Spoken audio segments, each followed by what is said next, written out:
I do see on top of Zoom, it tells me live on Facebook, but it started in 1 second. Sorry, guys.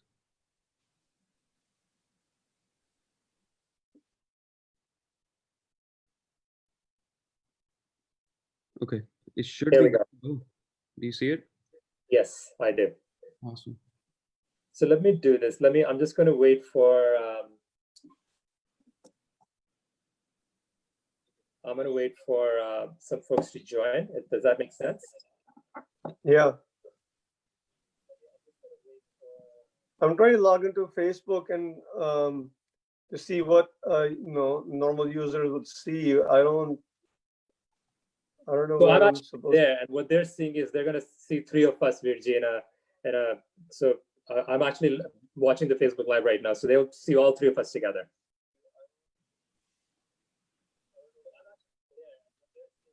How do you see Facebook Live? Virgi, you just go to the United Six page, and the topmost post will be the Facebook Live feed.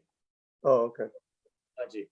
And I do see a few folks who've joined in. So what I'll do is I'm going to get started. And I just want to quickly let everybody who's joined in pardon us. We had a little bit of a technical issues connecting through Zoom with Facebook Live, but we have sorted those out. So thank you for your patience. So very quickly, just wanted to let you know, my name is Vishwajit Singh. I am actually joining from New York City. And this is the second in the series of webinar series hosted by United Six Education and Empowerment Directorate, which is to provide community with the latest updates related to COVID-19. So this is the second in the series. We're going to be having webinars every week, same time, Saturday, same day of the week, at noon Pacific and 3 p.m. Eastern. And it's a free webinar series, and the title is Staying Safe in COVID-19 Pandemic.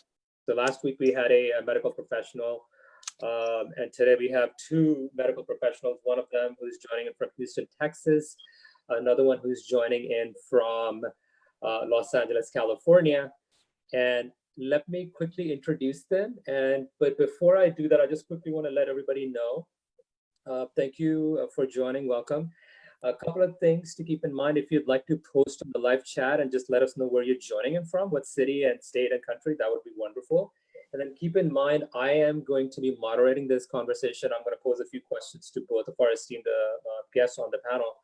But what I would encourage all of you to do, if you have any questions that come up while the webinar goes on, please feel free to post them on the chat, and I'll make sure to collect as many as possible, combine a few of them if they are connected to each other. And hopefully in the next half an hour, once we're done, we can field some of those questions and get the responses from our panelists. So to start with, I'm going to introduce Dr. Harcharan Singh, who is from Houston, Texas. He's an internist by training and specializing in holistic and functional medicine with special emphasis on nutrition and anti-aging hormone management. And he's been doing a lot of work around COVID-19, latest updates, working with many community organizations, and especially with United Six, and offering his expertise on some of the latest developments around COVID-19 and how to take care of yourself as we deal with this pandemic. Second, we have Dr. Ravinder Singh, who's a neurologist from Los Angeles, specializing in stroke and headache-related ailments. He is one of the founders of a Headache Institute, which is an integrative center combining both Western and Eastern medicine. He loves to do videos and blogs. He has written a book, Not Tonight, I Have a Headache, and he's working on a second book on stress, which is very appropriate for the current pandemic times we live in. So what I'm going to do is, before I start posing my questions, I just want to acknowledge the fact that we're all globally dealing with this pandemic in various degrees. Some of us are in lockdown, some of us are coming out of lockdowns. So there are many different rules and regulation authorities and messages coming in. So our hope is, with our panelists today in the coming weeks, we can hopefully sift through some of that information, clarify issues, bring you the latest developments, and hopefully just help out with just a lot of the stress and uncertainty that we have. including myself, and hopefully, I'll be able to get some of my questions answered. So I'm going to start with Dr. Harcharan Singh first. Dr. Saab, thank you for taking time out and joining us for this session. So the first question I have for you is, maybe talk about what can people do? So, a lot of people in the US, they're beginning to come out of lockdowns, right? We've been in lockdown for at least 2 months, some of us less, more. What can people do to keep their sort of physical well-being as they deal with this lockdown, stress, work stress, homes? What do you do? What do you do to keep your sort of physical well-being? What are some of the things you can take care of? Vaheguru Ji Ka Khalsa, Vaheguru Ji Ki Fateh. It's again very nice to be here again, and I'm glad we're doing this interactive session. So it gives people more reason to talk to and ask your questions live. So glad to be here. I think your question is very important and very to the point in a way that we're dealing with a situation which no one has dealt before. Like in my last situation, I said that UN said in the last 75 years, they have not dealt something like this. We had a similar pandemic 100 years ago. So this is a very unique and unprecedented situation. So as currently we know that more than 5 million people have been infected, and out of them almost 340,000 deaths have occurred. And last almost 2 weeks, they said that almost 1 million plus people have been infected. And it's going to grow as we go through the testing being more done. So the fact is, I always said in my slides, this part, that in the previous videos, that we cannot control what's happening, but we can control our response to it. So we can really come to the point, this is what it is. Like, I think I saw Dr. Singh's video, very nice, was, 10 bastu de pache paave, ek bas karan fort gaave. And this is what do we have, what God has given us, that we got to be happy in that and trying to learn with it, system and all that.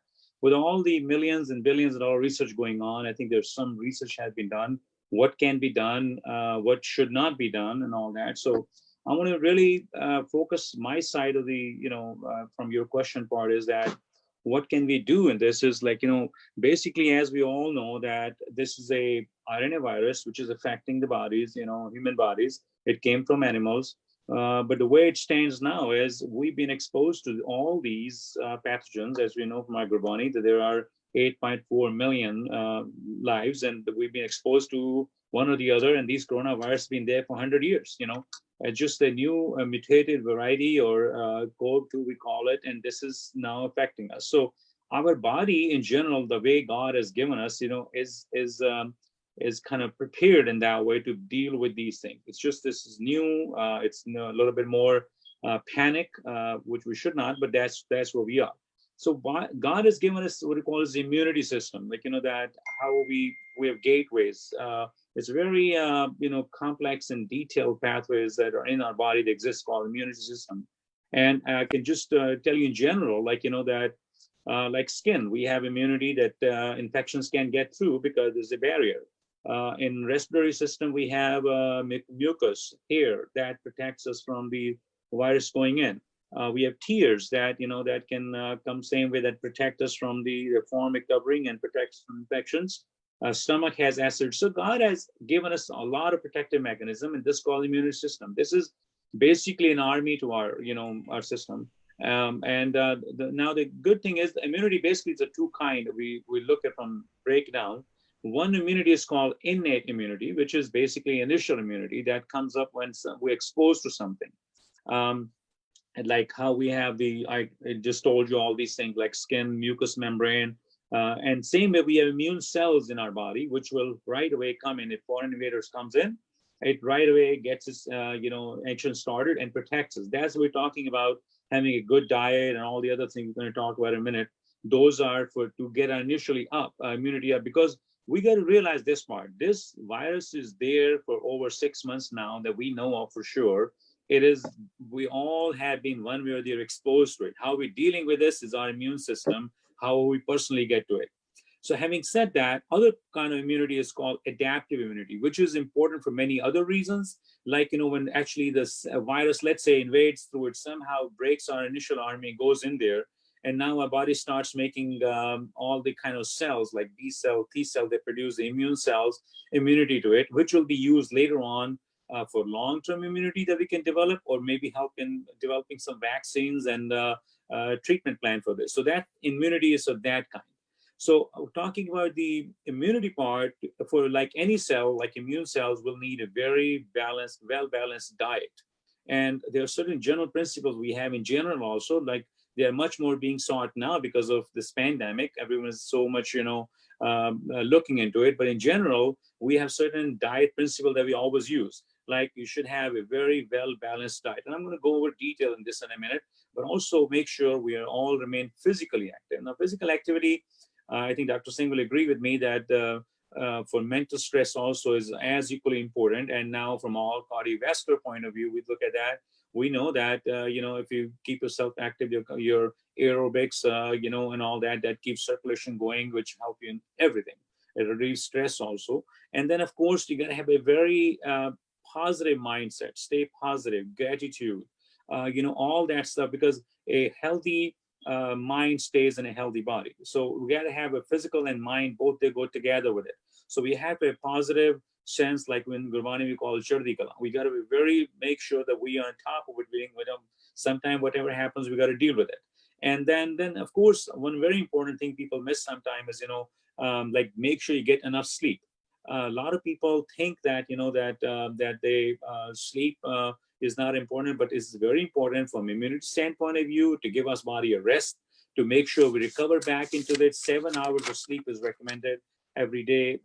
Now there's a new concept. If you can't sleep much, then you can take a daily nap, and that will recover, sometime your systems and will help you to boost your immune system also. The physical activity wise, I just mentioned to you, they're recommending about 30 minutes of a light physical activity. Now your health can dictate how you actually do it, but on regular 30 minutes activity a day. And I always tell people, like in India, we used to have, like, I'll remember 30 minutes, 20 minutes walk in the morning or afternoon, or dinner time, after dinner, evening walk. That's all. If you could do that and not just sit in front of TV and social media, then we're good. But make sure we do it routinely as a nickname. We got to do it. So all these things being said, I want to touch the nutrition part for a minute, but before we go to food part, I want to make sure, as we all know, 60% of our body is made of water. We have to make sure we are very well hydrated. Now, water has many, many essential functions in the body. Of course, it is used to carry the nutrition to various, tissues, but also make sure it's one important thing that helps us excrete a lot of waste through urine. It's also important because it will help us, if you see people are dehydrated, they will get more temperature. Or when we have a fever or perspire, a lot of water is lost. If you're dehydrated, a lot of your cell function will be decreased. So keeping yourself well hydrated is a key point before we get to the food. So I would say the recommendation is now that you should be getting about 8 to 10 cups of water, or about, I tell people, 3 to 4 bottles of water every day. That's the minimum you should do. Now, depending on your heart condition, or if you're doing exercise, you may alter it depending on more or less, but normally 3 to 4 bottles of water. Now, some people say alone water may not be, they can do all the time. So there's alternates, like you could have liquids like lemon juice, you could have the tea, coffee.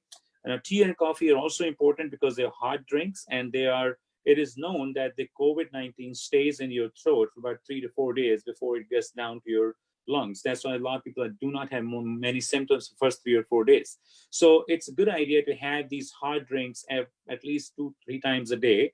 And coffee and tea itself now is shown that if you have 3 to 6 cups of coffee a day, not of course without your lot of milk and sugar, it actually gives you longevity in general. It's a British study came out recently. So I mean, tea and coffee is good. Water and liquid, as long as you have 3 to 4 bottles of water a day, this is good.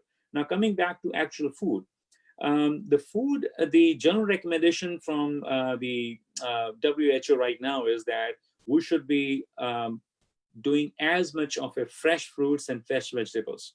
It's easier said than done. Of course, I don't see any problem in my area right now with getting fresh fruit and vegetable from grocery store. But as you said, a lot of people in lockdown, they did not have access to it. So there were a lot of issues that time, but now at least people are getting food.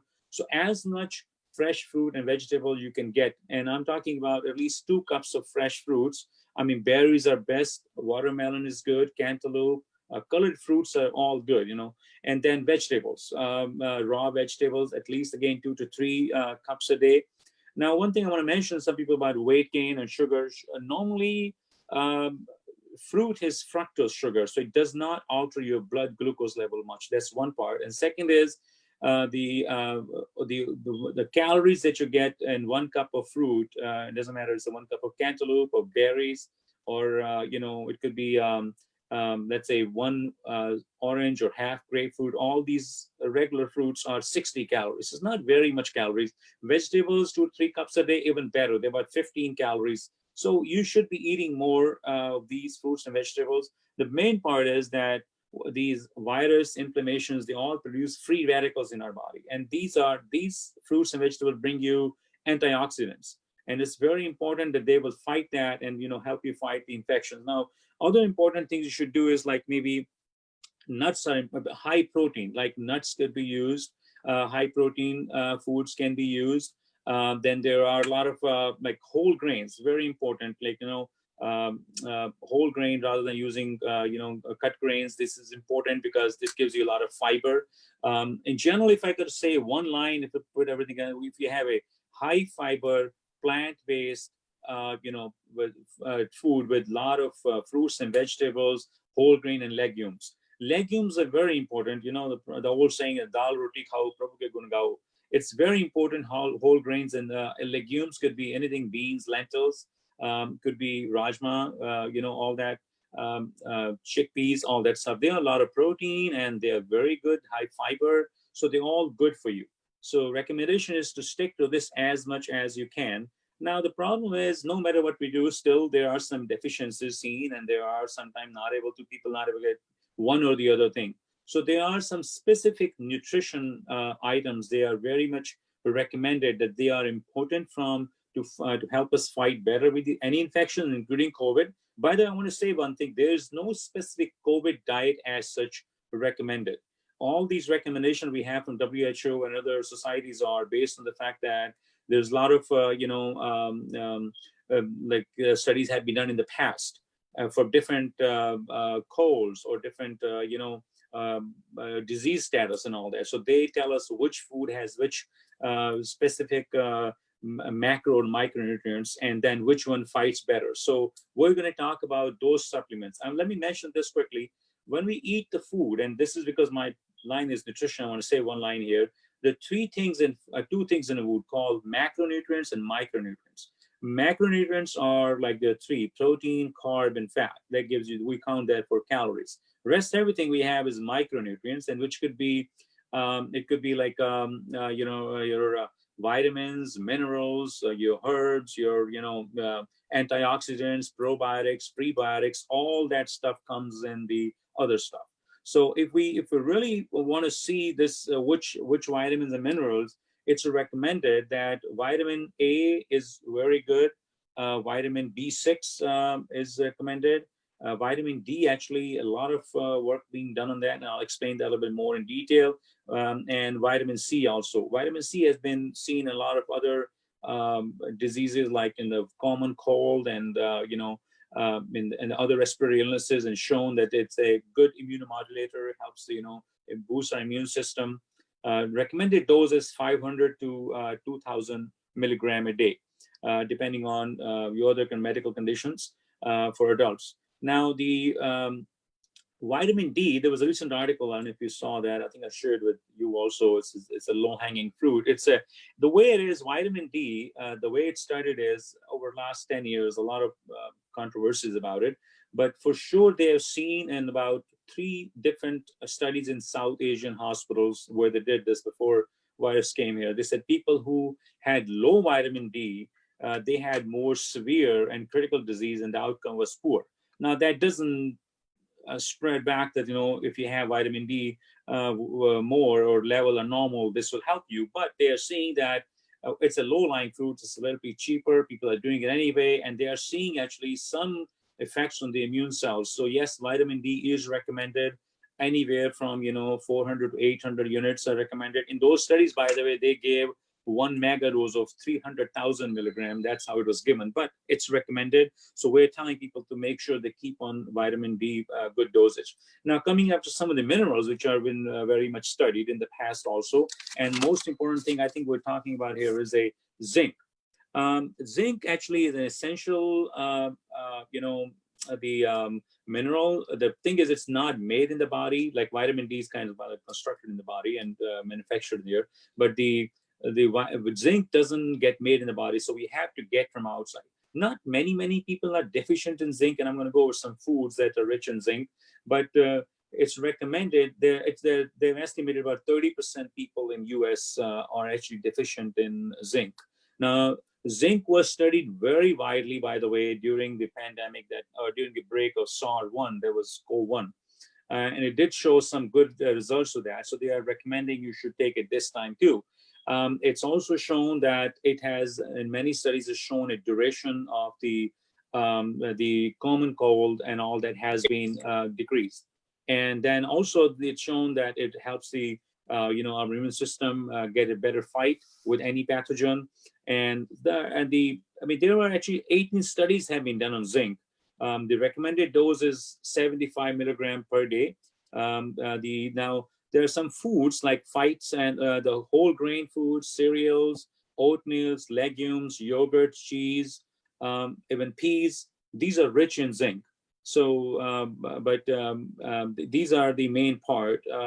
So I think other than there's also selenium, magnesium. There are other important minerals that have been shown that they're very helpful to fight with the respiratory illnesses, especially colds. Now, some some herbs like ginger, garlic, turmeric, then green tea, black cumin. All these things are good because they have the antioxidants and they help us fight with the free radicals. Licorice is another one. Now, a couple of herbs that I was studying, echinacea, it helps fight infection. It was studied in the past in different studies actually. The garlic is good, green tea is good. So these are the main things that we recommend to people. Now, there are a lot of supplements available. Like in our office, we have a special antioxidant group made along with vitamin D and probiotics. I'm going to talk about probiotics in a minute also. So combination of that, we're giving it to our patients in general to help because where to get, how much to get and all that. But these are general recommendation. They help us fight better, The probiotics are also very important because it's a key point I want to mention here that most of our immune system actually is controlled through our gut now. I mean, this is a ongoing topic. Basically, any disease you can take. It could be diabetes, could be obesity, could be autoimmune disease, could be cancer. All that system is now. They're saying that all the control is in the gut, and gut is full of millions of bacteria. Actually, there's a study out there that we have about 36 different 36 million variety of bacteria in our body. Out of that, 24 million was in the gut and 12 million in the mouth. And they just found out that 50% of those are actually unique to that person, like a DNA specific. So there are not a lot of new therapies now coming up, how to correlate that gut bacteria and how to actually try and streamline a treatment for you. Like there's fecal transplants already happening. There are a lot of new studies being done. So having said that, why this is important here is because that gut bacteria needs to be streamlined. And with all the processed food we're eating these days, all the unnatural stuff we're eating these days or drinking, so that what it does is it basically takes a lot of those bacteria down. So probiotics are very important to replace that. Now there's a term prebiotics I use. Those are the organisms which are actually help these probiotics grow, bacteria grow. So yogurt is pretty good. The lot of different cultures like German, Korean, fermented soya. There are different ways how they have put this thing, but yogurt with active culture is very good source of probiotics. If you don't want to buy the synthetic probiotics, the lactobacillus is most common. Now prebiotic wise, onion, garlic, bananas, greens, and seaweed, they're all also good for prebiotics. So having said that, I think this is, important part of all these talk. We're talking about how to keep our immune system better so we can fight this infection better until a new vaccine or a treatment or something comes in. If I could say one thing, our typical Indian meal that we have with a vegetable, a katori of dal, some salad, and curry, how we make it. Actually, we are ancient, the way we have it structured, it's pretty healthy. So if we can avoid the processed food, sugary drinks, all the high calorie food and all that, I think we're in good shape. And I also want to just say one more line here, which is that please do consume moderate amount of fat. I mean, you could avoid the margarine and saturated fat, but unsaturated fat are good for you. Trans fat should be avoided, but in general, make sure about 25 to 30% of the calories come from fat also. So that's if any questions I can answer more, but I think this is the overview I wanted to give you.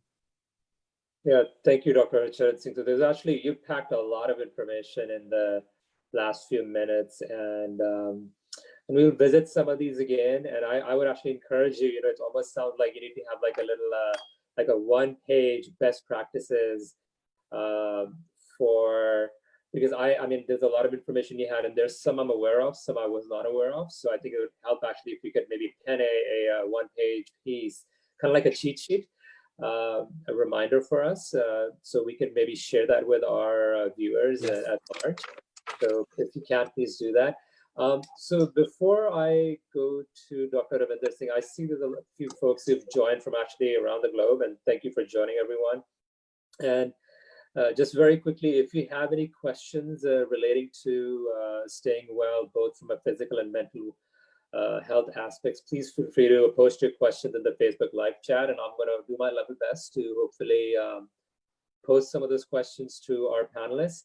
So we also have Dr. Ravinder Singh with us. Thank you, Dr. Sab, for joining from the Los Angeles area. So I want to sort of now go from the physical to the mental aspect, and we all know more and more we're learning they're both very intertwined and connected to each other. So the first question that I want to pose to you is, what is the impact of the current pandemic on mental health? So specifically stress. A lot of us, not all of us, but a lot of us have experienced a few weeks of limited activity, staying home, cannot go out as much. So it's a big change from our normal routines. So how does that impact our current mental health? Yes, Vaheguru Ji Ka Khalsa, Vaheguru Ji Ki Fateh. It's nice to be here on this session. And as you mentioned, mental health is very important, and it's always important. But now in this pandemic time, we're seeing that because of all the social distancing and the lockdowns that have been recommended, so people are staying more at home. And the more we stay at home, and we're not really interacting with other people outside of our homes, and sometimes we live alone, we're not really interacting with almost anybody or just your immediate family members. And humans are very social creatures. We need human interaction, and when we don't get this human interaction, we can that does affect our mental health significantly. So we're actually seeing that, and there have been reports where because of the stay-at-home orders and because of not having all this interaction, there is an increase in the number of people suffering from mental illness and not the substance abuse. I've actually had patients since I started seeing patients through video from my office, and I was talking to some patients who had cut down on their alcohol drinking, or and were some of them had a history of substance abuse, but they were doing really well. But because of the pandemic, and they have nowhere else to go and sitting at home, they started using alcohol and other substances more and more. So substance abuse has gone up as a result of the pandemic, and as a result of staying at home. Almost half of the people, 45% of people have stated that their mental health has been negatively impacted because of the virus, because of the stress and the worry of what's going to happen, because there's so much uncertainty. We don't know. Since Dr. Saab mentioned that it's a novel virus. We haven't had this kind of virus before, and we've never had a pandemic like this. Where there's so much global shutdown. Even 100 years ago, it was not. From what I've read, I wasn't as spread out as it is now because of the current media and as well. So this is a very novel situation. Most people don't know what's going to come out of it. We're using our best guesses, and as we go on, we're getting more and more information of how the virus acts, how our body's immunity acts, and what kind of vaccines and medications we're going to develop. And so, because of all this uncertainty, there's a lot of worry and tension in everybody, almost everybody. But and so half the people are complaining or stating that their mental health has been negatively impacted. So this isolation, even this, the schools are closed, businesses are closed, so kids are staying at home. Kids generally want to be active. They go out and meet other friends, and being forced to stay at home is negatively impacting them as well. So we're seeing a lot of increase in substance abuse in children, in high school age kids and college age kids, and the increased incidence of depression and other mental disorders. In fact, I'm not a psychiatrist, but I was talking to a psychiatrist friend of mine, and he was saying that people who suffer from obsessive compulsive disorder, OCD, they're already, they wash their hands 10 times a day or 20 times a day, and now they're hearing from all the health professionals that they need to keep washing their hands. So this has actually caused a lot of the OCD to become much more prevalent, and even though they were doing much better before, OCD has really spiked up in the recent months, and they're actually reporting that the patients are washing hands for 20 minutes and longer, which is obviously not very detrimental to our mental and physical health. So all of these, so we're not really. We need to be aware of the other consequences. We have a very limited view of what our recommendations are. And yes, we are looking at the virus and how do we cut down the spread of the virus. But we also have to look at all the other aspects of what all these recommendations are causing us. So there's an increase in depression, anxiety. There's because of loss of jobs and loss of self-esteem. So the mental illness, has been impacted pretty significantly. And so we need to kind of figure out, and we can talk a little bit about what we can do to help our mental health in this situation. I was talking to some of the doctors at the hospitals where I work, and also reading up on, in our journal articles, that the physicians themselves and the nurses and all the health professionals who are, tackling this virus, they themselves are feeling burnout. They themselves are having increased stress, and the risk of suicide amongst doctors and nurses has also gone up. So the mental aspects of this disease is not insubstantial. It's affecting all over. I mean, don't think that just because you're sitting at home, those are the only people who are affected by, negatively by this, by the virus and the recommend. The physicians themselves, the healthcare workers, they themselves are, if obviously they're exposed to the virus much more so than the regular people are, because we're treating those individuals. Even if I'm not an emergency room physician, and I'm not an intensive care unit physician as well, but just being a regular physician as a neurologist, we're still exposed to patients who have COVID-19, and they have other conditions as well. So even when we go to the hospitals and we try to stay away from these patients who are high-risk patients, we still are exposed to this, and as a result, doctors have been becoming sick from the virus. But more importantly, their mental health has been impacted, negatively, because of that. So then the question comes, what do we do about it? And some of the things that Dr. Harcharan Singh already mentioned, some of the physical things that we want to do, we need to take care of our diet and keep our immune system strong, and all the recommendations that he was providing, those are all great recommendations. In fact, I learned a few things from him as well today. But those recommendations are very important. You've got to make sure that your diet is up to date and you're eating healthy foods and more fruits and vegetables, like you mentioned. But even if we improve our diet really well, if we have this constant fear in our mind all the time, the impact of the food is going to be limited. And so we have to look at the whole person. Yes, we have to look at the physical aspects, we have to look at the mental aspects, but this fear, mental aspect, what's important is how much what our emotions are. And if our emotions are going towards all this fear and the panic and depression, and we can eat all the healthy food that we want, but if we don't address our mental state, the impact is going to be less and not as much as we would want from all these different things. So we need to counter this fear that we have and this panic. And the best way of doing it, Dr. Masa mentioned that I did a video recently on uncertainty and having a sense of gratitude. When we are faced with negative situations, we tend to focus on what's not working in our lives. And when we forget about what is working in our lives, and this is a time when we can actually, try to find the positive in all the negative things that we are experiencing. When we always have adverse circumstances. Nobody's life is perfect.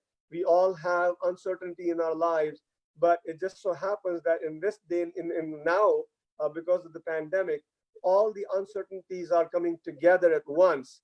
The job loss, financial insecurity, not being able to go out and meet other people, not being able to go grocery shopping or going for entertainment or other things. So all of these things are coming at once. And so our uncertainty has grown pretty significantly. And so it is important for us to find what are the things that we can control in our lives. And there are lots of things, we can control. We can control how we think. We can control how we look at the news. Even though we're sitting at home, we're exposed to all the news that we see. All the media, the computer and the TV and all those programs, social media. And if we focus only on the news, only on how many people are dying, how many people are getting this disease, and just focus on that, it is going to really affect us negatively. So we need to really start focusing on some of the positive things that are happening. Focus on what is it that you can do that will help you to become better human beings. It's also a good chance for learning new things. So if you have so much time at home, maybe take some online courses and try to improve yourself. So always try to look at the positive side of things, the things that we can control. So locus of control is very important. We learn about that in stress, that how the way stress affects us more is that we lose our control over our responses, of how we react to certain things that are happening in our life. And so we have to focus on the gifts that have been given to you. Reconnect with people in your life. Appreciate the things that you have. And think of the people in your life that don't even have the things that you do. Organizations like the United States, where they're going out and helping people who don't have things. This is one thing you can do, is instead of focusing on yourself, focus on other people, focus on things that other people don't have and how you can help them. The more you think outside of you and think of other people and how you can help them, the more it will control your own fear and negative,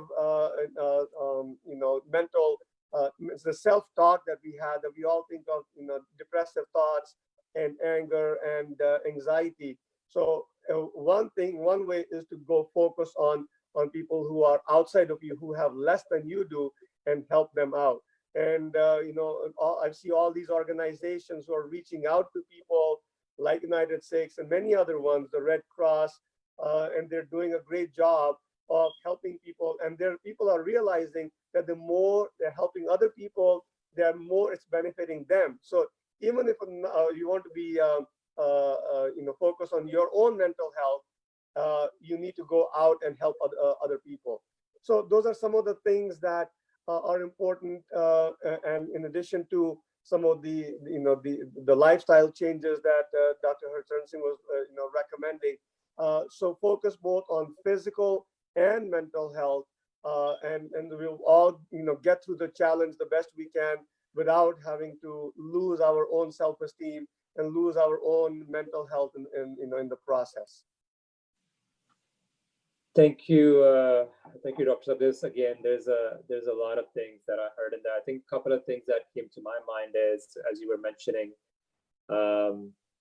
we are swimming in information about coronavirus, COVID-19, right? We're all, I mean, you be it your phones, be it your television, newspapers, there is very little other news being reported. It's not that it's not happening, so it's very hard to disconnect.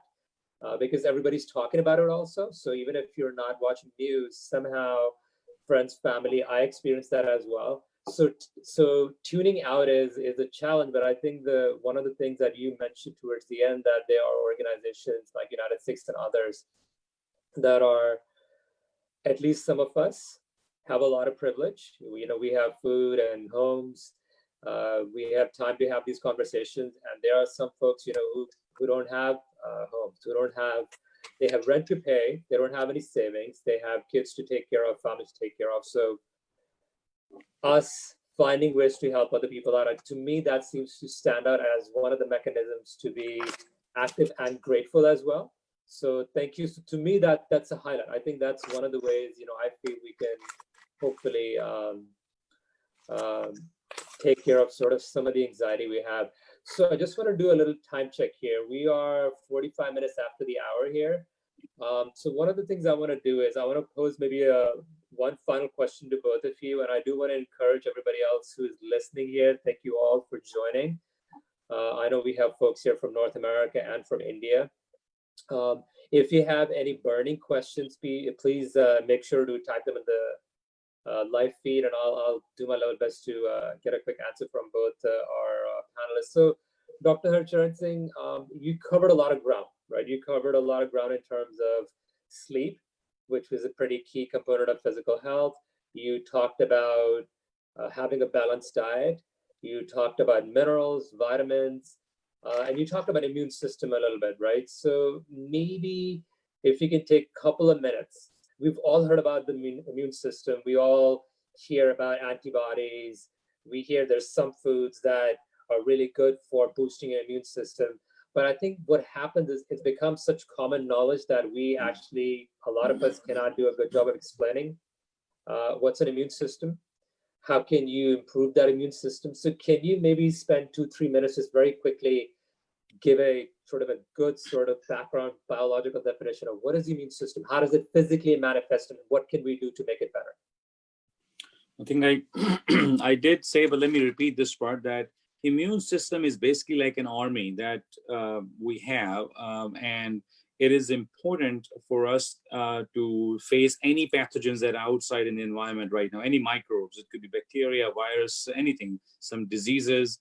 And allergens. So anytime we're exposed to something, a army or it's a very complicated, detailed, interactive pathogens, a system that God has created, which will right away act up when something is, we're seeing an alarm. Like if something comes and sits on here and want to sink something in, our immune system will come in and start gaining it right there. Some way, like we're exposed to TB. We can inhale those bacteria or can go in there, and our respiratory system will come right away and put a barrier there. So this is called innate immunity. We ate something bad, it goes in the stomach, and our acid will kill it right away. So these are innate system, and this is very important. And there are immune cells which will produce, the same way a army of what they call is like these cells will come up right away. Like, I don't know if you heard of people getting a TB test done. It's the same concept, like, when people know if the immune respond to it or not, or exposed to it or not, when they inject and inoculate that in your skin, all of a sudden your cell will come and form a barrier here, so it doesn't go anywhere else. So immune system, that's innate immune system. And then there's an adaptive immune system, which is basically, I explained before that once, let's say, some pathogen does break into our system and goes in there, now our system try to control it. Like if you get an infection in the respiratory system, like COVID comes in, body will try to contain it here. That's why 80% of the people actually don't get too much sick, because the body tries to contain it right there. And you heard of lymph nodes, like people get strep infection, they get lymph nodes. The lymph nodes are a barrier. Spleen is a barrier. There are a lot of tissues in our body, like lungs, liver. They act as barrier in between. So they have a second defense line for immune system for that. And then once this thing gets into our blood, there special cells are formed called antibodies. Now those antibodies can actually neutralize this antigen and kill it. And this is the basis of now people getting a lot of getting plasma therapy, because these people have developed those immunity now in their system. Their plasma can be used to treat someone else who's more sicker and could not raise that immune response that this healthy person did. So there are different and this is the different stages where our body reacts to different ways. Hope I'm answering your question. Is that what you asked me? Is that what you want me to allude on, right? Yeah. I mean, I think, what happens a lot of times is, that was something that I had in mind. And I know you had spoken earlier a little bit about this. And it's just sort of having that understanding biologically, how sound like we have different mechanisms. So there's a question that's come in, and I want to pose this to both of you, and it's a good sort of question to kind of conclude our conversation. I want to go to Dr. Ravinder Singh first. So Dr. Ravinder Singh, you let me get more specific about this. So one of the questions that's come in is, what are some of the things that humanitarian aid volunteers, and I will add medical frontline workers, I would add also people who are working essential jobs, right? So pharmacies, grocery stores, farmers, truck drivers who are delivering all the goods that we're consuming. What can they do to keep themselves safe when they're out, doing seva, doing volunteer work? What are some of the strategies you can offer to them? And as an extension to us as well, what are some of the sort of few things you can do to kind of reduce your anxiety or stress levels?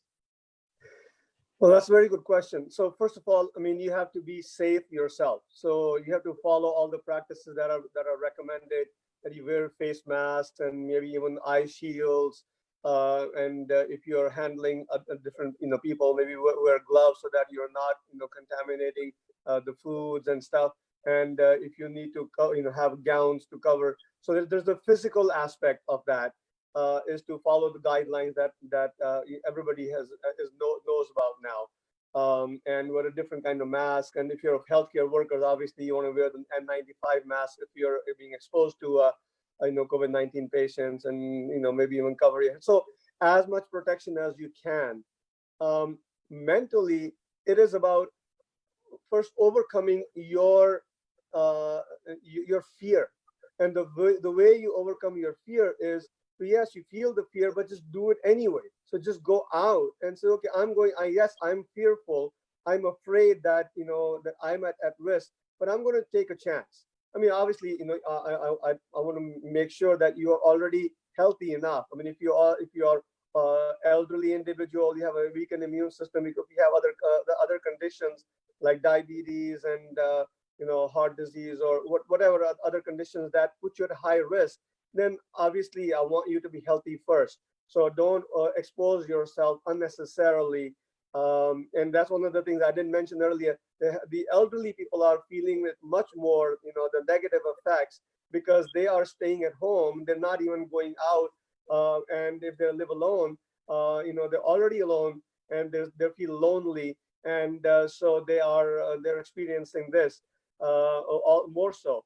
But if you're healthy and you want to go out and help people, so you have to first overcome this mental barrier, that the fear that produces.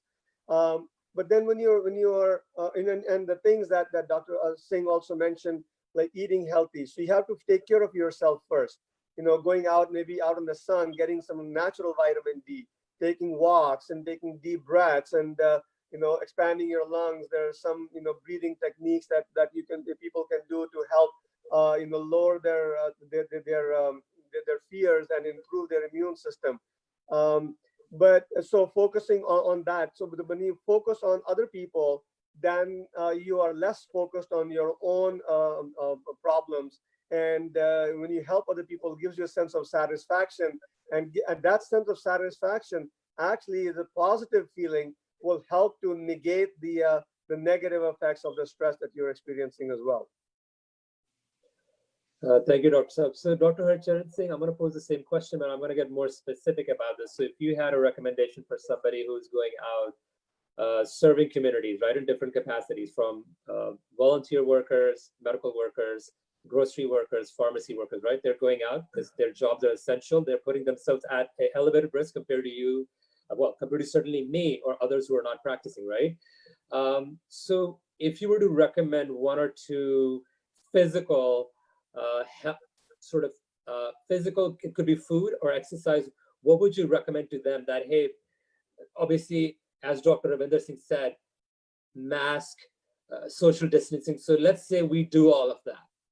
Besides that, what would you recommend in terms of maybe food intake, exercise, or getting the sun? What would you recommend in terms of 2 or 3 things they should be doing?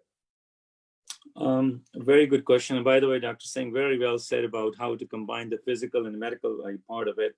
I want to mention one thing. I don't know if last webinar we did, actually, the whole topic we had was on actually this part only, how to stay safe during this time. So I want to just a couple of things out of that. Before these, and this applies to everyone, but more so towards the volunteers, sevadars, these people that are going out, exposing themselves. If there's any reason for them, these are the guidelines that I've mentioned in that webinar too, that if there's any reason for them that they are themselves, let's say they have risk factors, like they're old people, elderly people, I'll tell them to first, you got to go home, stay yourself, not expose yourself to, because when you're going out, you don't know what you're going to be dealing with. So yes, there are a lot of things that can be done, like Dr. Singh said, should be done to keep them positive and connected, stay connected in many ways.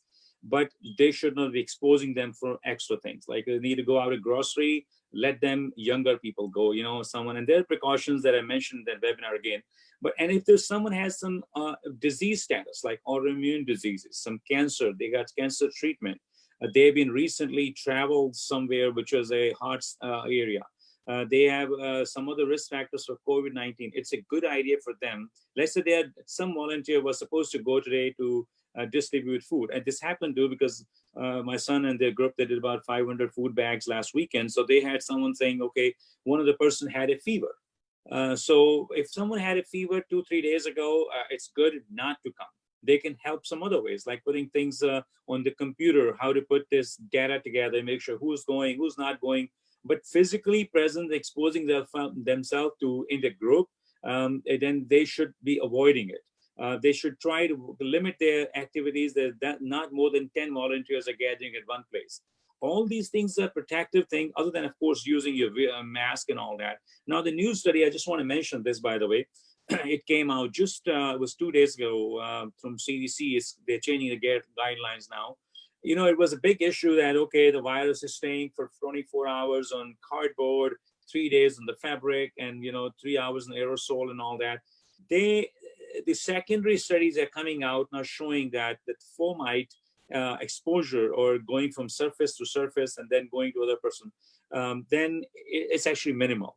They are saying the most of the spread that's happening is from actually aerosol droplets, because it stays in the air for 3 hours. That's more dangerous than sitting on cardboard. Now, it came on a cardboard, or you had a water bottle or something, plastic or something, and someone touched it, and you picked it up now, and now you're going to get it. Their chances are way lower than, getting it straight from aerosol. Someone was sitting for 3 hours there, and now you go in there and you inhale that. That's why wearing a mask is very important, so that if someone has something, they are not getting it out to someone. Like Dr. Sa mentioned, the N95 is for healthcare, professionals or people who are really going to be exposed, really, high concentration. Now, staying outdoor, like Dr. Singh mentioned again, staying outdoor is very important because it dilutes the virus a lot when you're outdoor. So if you're meeting people, doing some voluntary activity, please try to do them in the outside somewhere, not in a closed room where only two people are sitting 3 to 4 feet apart. Rather do it in outside where you're sitting open and trying to still gather, do some event like that. So those are the things that from medical standpoint of view that they can do that. Now for immunity booster point of view, I think and I'm going to actually give this back to Dr. Singh in a minute because I think I wanted to ask him this anyway. But the fact, that immunity is, the Chardi Kala we have, this is a very important concept. We, like he said, no matter what you eat, and sometimes you come home, you're tired, not in a good mood, look at the food is made very well, but you just don't like it. And some way, somehow you're in very good mood, and no matter what your wife makes, man, this is great, honey, this is fine. So my point is that a positive mindset on how to deal, again, the main thing is we will respond to this pandemic, not by panicking, but preparing ourselves. Whatever comes, let's take it as it comes and handle it. And we're human beings. I mean, God has given us a lot of sense, and we can fight it. And like Dr. mentioned, that when you are going out in the field, you are, of course, taking care of yourself. But then as you're distributing, helping, gratitude, helping other people, talking to other people, keeping all precautions, of course, it distributes your mindset into other place. And when you're giving, that gives you a sense of happiness.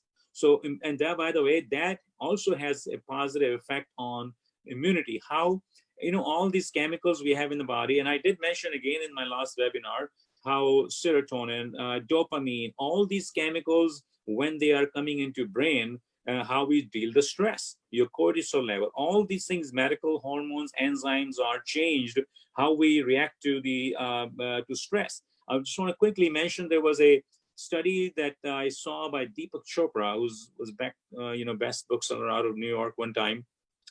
They had two group of guinea pigs, and they gave same kind of food, high fat, high cholesterol, high sugar, all food, both the things.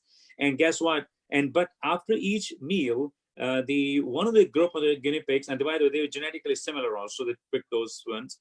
And then they said that one of them, they gave them love. They were giving them love after every meal. Other one, they were giving electrical shock.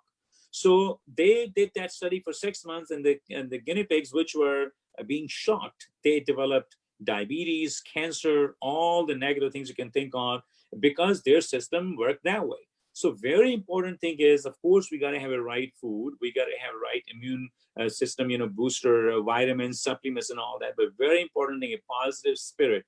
Chardi Kalan, your nitnam, you're doing your part. You're giving yourself a positive feedback all the time. Any way you can do it, whichever religion you are, make sure you trust in God and do the positive things from that point of view. So I think these are the important things that need to mention. By the way, I want to mention to you, Dr.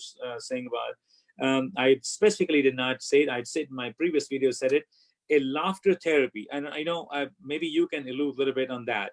It is very well shown that laughter therapy has good effect, right? Can you elaborate that?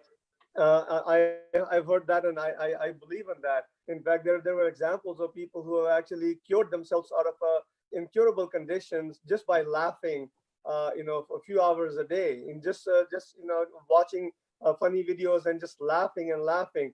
Laughter creates all these feel-good chemicals that you were talking about. Unfortunately, we didn't have a lot of time to talk about it in the brain that are affected by these positive emotions. And then we're looking like we are going past our time. So, but what you mentioned was very important. That's what my focus has been, and what my studies have shown, that these positive emotions have a much more of an effect on your health. And then whatever you're eating, that has the chance of really converting into the right chemicals in the body to help support you. And so if you don't have, it's like saying if you're planting a seed, and if the soil is not ready, no matter how many seeds you plant, and no matter if you give the right water, it's not going to give you fruit. So that's what our brain is. Our brain is the soil in which we are planting these seeds, or that the food is giving us. So if we are putting negative thoughts and negative emotions all the time into our mind, then whatever seeds that we plant in it, they're not going to grow the way we want them to grow. So that's why it's important to keep refeeding our brain, and putting the right emotions into our body, into our minds, so that we can be healthy, and then promote health in other people as well. Thank you very much, Virji, Dr. Ravinder Singh, and Dr. Harcharan Singh. So, I mean, there's a lot of wisdom you've shared, both from a physical and mental aspect. So, there's one request I have for you in conclusion. We're out of time here. Thank you to everybody for joining the questions that we had. So, one request that I would love to make is, and I know you're both very busy, but if you could, maybe sort of summarize what you've shared with us today, maybe in a half page, maybe 2/3 of a page. I'd love to sort of see that like in a little post that we can share with not only the audience who joined us today, but a lot more people, because I think there's a few key sort of things that I heard that I've heard before, some I have not heard before, but I think the key here is to reinforce that message again and again and again. So if you could do that, I'd make sure that we get that out into like a blog post. It gets out, more people get to read it and consume it. And then I think this conversation is going to go on. We're going to have, obviously, this webinar is going to go on. And we can certainly take one or two topics just from among the many discussed today, and certainly, spend a whole hour and still feel like, there's more to learn. But I want to thank both of you for taking time out, for sharing some of this wisdom. Thank you, everybody else, for joining us from at least 2 continents that I know of, maybe more. Please stay tuned for next week's webinar. We're planning to do this series same time, same day, every day, Saturday, noon Pacific Coast time in the US, East Coast 3 p.m. time. We will send out information for the next session, hopefully by Monday. But thank you again to both Dr. Harcharan Singh from Houston, Texas, Dr. Ravinder Singh from LA, California. Thank you for your time and wisdom. Let me make one comment. So about what you were saying about creating a blog, as Dr. Saab also mentioned, I'm doing some videos. Also, I'll be posting some videos on these very topics, so we can get information to in the Facebook page as well, for people who are interested in watching those videos. Yeah, so actually that's a good point. I want to make sure that we are able to transmit that information to our viewers here and others who were not able to join. So maybe if we can share some of those, like put them into like a short little piece, and we'll make sure that information gets out. Yeah, that would be wonderful. And I don't know if either of you want to share any of your website or other information, please, this is great. Otherwise, I'll make sure that we share that later on in our press release and blog post. Yeah, we can do that later. I don't want it just to be commercializing our interest. Sure. Yeah, we'll do that later. That's fine. Yep. Thank you very much. Again, this was very informational. I consider myself very well read, but I learned a few new things from both of you. So thank you for keeping us informed. And we're going to have more happening, more such conversations, very important conversations happening in the coming weeks. Thank you very much. Waheguru Ji Ka Khalsa. Khalsa, Waheguru Ji Ki Fateh.